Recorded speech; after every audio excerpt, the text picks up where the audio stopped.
See, all the honorable members are requested. Those who would like to place the written speeches, please, you are having the privilege to place the written speeches on the table of the House. Next speaker, Sri Lavu, Sri Krishna. Thank you, sir. Thank you for giving me this opportunity. Let me start off by expressing my solidarity with our fellow member Asuddin OACG. I condemn the attack that has happened on him. Not only him, but not only any member of this House, but every citizen of this country who is having a secular and independent voice. That voice needs to be safeguarded. That's our belief. Coming to the budget, it is a little bit disappointing from the side of Andhra Pradesh because none of the promises made under the Andhra Pradesh Reorganization Act 2014 have been mentioned in this budget. But before I express my grievances regarding that, let me talk about some of the positives of this budget. The first positive being, even though it's an election year, there's every temptation to have an election budget. She has resisted from that. Second positive being acceptance of a digital currency and tech economy. It is ushering in, it is a way of saying that India is ushering into the Industry 4.0. Third positive being green economy. It's a clear and present danger that we are seeing that there's a climate change happening across the globe. And as a major economy like India, issuing bonds for green infra, PLI scheme for manufacturing solar panels, planned transition into carbon neutral economy is a move in the right direction. Positive number 4, and most importantly for my constituency as well, this one, high allocation for cotton procurement. CCI has been doing great work for the last few years with respect to the procurement of cotton. This is music to the ears of all the cotton growing farmers across the country. Positive number 5, 19% increase in the budget for education. We have seen in the last 2 years how the most vulnerable group, that is the children, have suffered because of the learning losses that have happened in the last 2 years. There is a digital divide which we have seen across the country. Hopefully, this increase in 19% will try to bridge some part of it. And positive number 6, reduction of duty on shrimp-related aquaculture inputs. Coming from a state which exports almost 30,000 crores of marine exports every year, this will boost our farmers and this will boost the marine exporters of not only Andhra Pradesh but all the coastal lying states of India. Positive number 7, cut in the tax rate for cooperative societies, which are the rock bed of the rural economy. Hopefully, this will strengthen them. Coming to the concerns about this budget, the first one being the fertilizer subsidy has been decreased. And we have seen in the last 1 year, in 2022, how other than urea, every other fertilizer rate has gone up. So at this time, decreasing this fertilizer subsidy is a cause for the concern. Second concern is no increase in allocation for the agriculture research. We have been talking, Prime Minister has been talking about doubling the farmers' income and also the cross diversification and all these things. Without actually increasing any budget for this agriculture research, how is it going to happen? It's a little bit of a concern. And food subsidy has been reduced by almost 28%. PM Garib Kalyan Anna Yojana, which has done amazing work in the last 2 years during the pandemic. There's no mention of that in this budget, so I believe that it's going to be discontinued soon. So that is a major cause of concern. And allocation for Narega has been reduced by 25%. Even though in the last 1 year, only 52 days of work has been generated for the 100 days that has been asked, that is average that has happened. And rural development budget has been cut by 11%. And healthcare budget is not reaching, even after pandemic times, what we have seen, how many gaps that are there in the rural healthcare systems. After seeing all that, even then, we are not able to give 3% of the GDP with respect to the healthcare budget. And MSME is getting extended emergency credit guarantee till March 2023. You might say, yes, we are extending this scheme. What is the problem with that? But this is only half cup full. The other problem is there is a major issue with regards to having the cash flow issues. Even in the last 1.5 years, there are almost 66 lakh MSMEs which have been closed out because of the cash flow issues. So this needs to be looked into. I raise these concerns because there's a safety net that has been created in this country so that poor people doesn't suffer by reducing the fertilizer subsidy, food subsidy, rural development allocation for rural development, Narega, and all these things. On one side, we are not able to keep them safe with the safety net. On the other side, we are not, as the MSMEs are closing down, we are not able to generate enough employment in the MSME sector. So, two problems that we are trying to, that is there in the country. One, on one side, unemployment, on the other side, this one.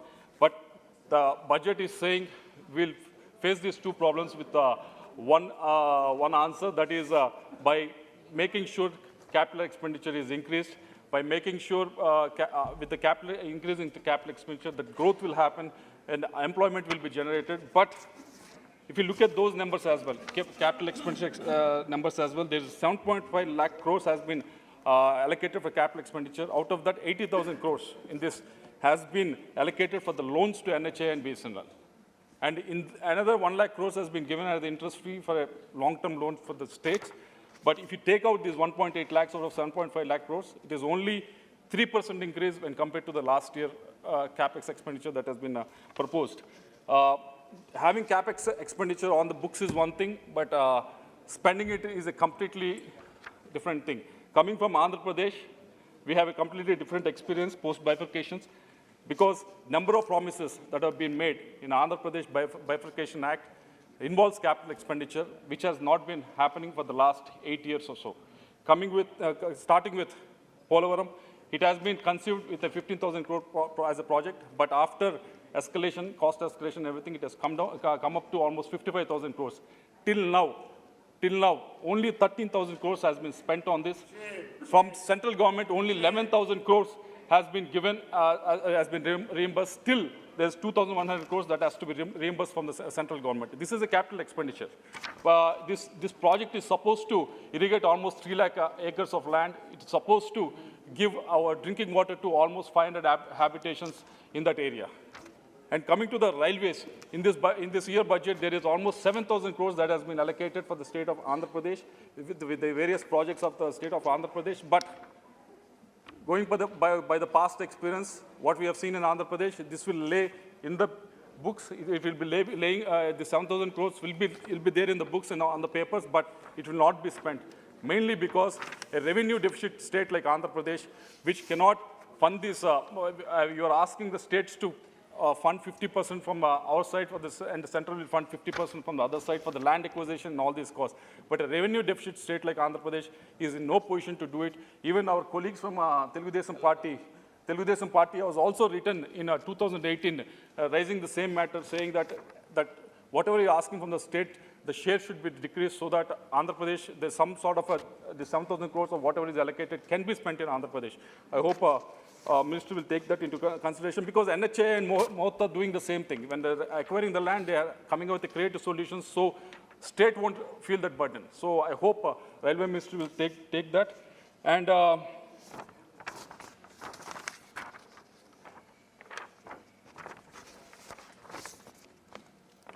and also the other promises that have been made with regard to the AP Reorganization Act, the South Coast Railway Zone, it has been announced, operation has been pending. Oil and petrochemical complex at Kakinada, it's still pending because lack of viability gap, funding from the central government side. Ramayapatnam Port, which has been an alternate port for Dugirajpatnam, which was promised earlier, there is no progress with that. Integrated steel plant at Kadapa, there is a slow progress with that. On top of that, to rub the salt in the wound, Vizag steel plant, which was there, which we got it after a lot of agitation, that has also been, the central government is planning to privatize it. We have already expressed dissatisfaction with that. Please try to make it viable through other means. And education institutions, IIT, IIM, IIIT, NIT, ISER, Central Petroleum University, Central Agriculture University, Tribal University, there are a lot of institutes that have been sanctioned. But we have given the land also to the tune. We've done all of it, all of the things that can be done from the state side, but there is still most of these campuses are still running from rented buildings. No progress has been made with that. Vizag, Chennai Industrial Corridor, which was supposed to boost the economy on the eastern side, only 1,340 crores has been spent in the last 8 years. These are all the capex expenditure that was supposed to be done from the central government side, which they are promising now in this budget. But this is the experience of Andhra Pradesh in the last 8 years, sir.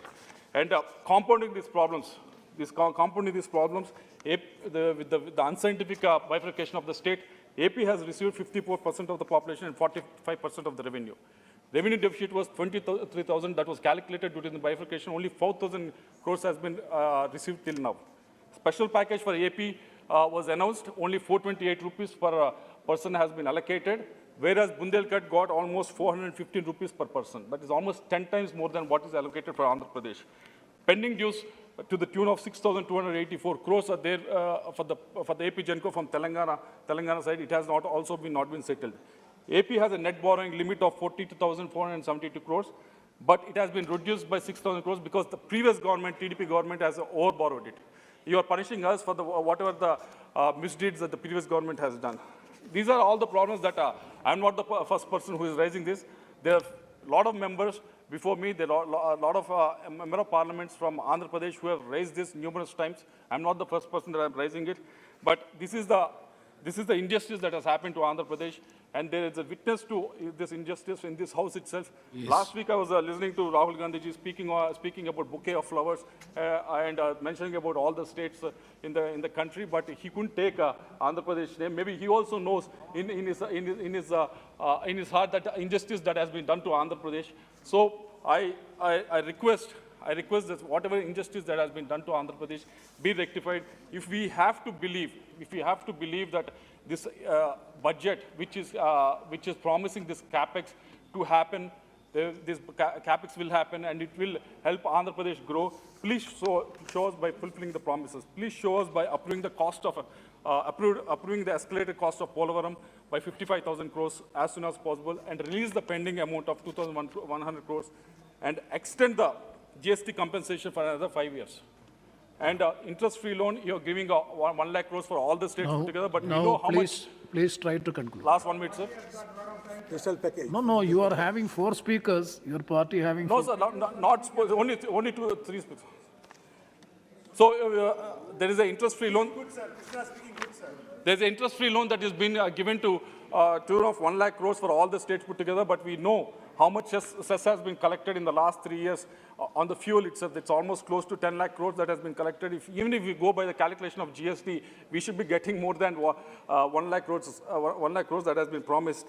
And there is a mention of, in the budget, there's a mention of Godavari, Krishna, Kaveri, river interlinking project.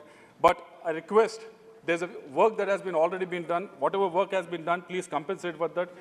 And also, please, at least in this year, we are all of us are ready for this project to be sanctioned, and so that please ground this project at least. And finally, sir, this has been a promise that has been made in this house. This has been a promise that has been made in the house by the previous Prime Minister Manmohan Singh ji, and this has been promise that has been made by the present Prime Minister during his campaign in 2014 in Tirupati itself, sir.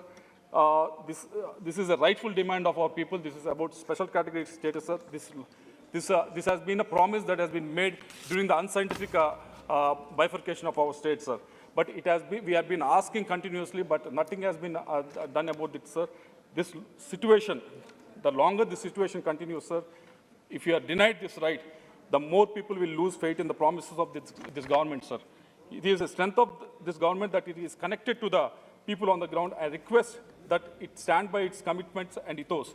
I must combat the growing sense of alienation among the people of Andhra and handhold them at this crucial stage in their development, sir. AP wants to prosper and progress, sir. We want all the states to prosper and progress because we believe inherently when all the states prosper and progress, only then this so-called Amrit Kal will arrive, sir. Thank you very much. Thank you very much.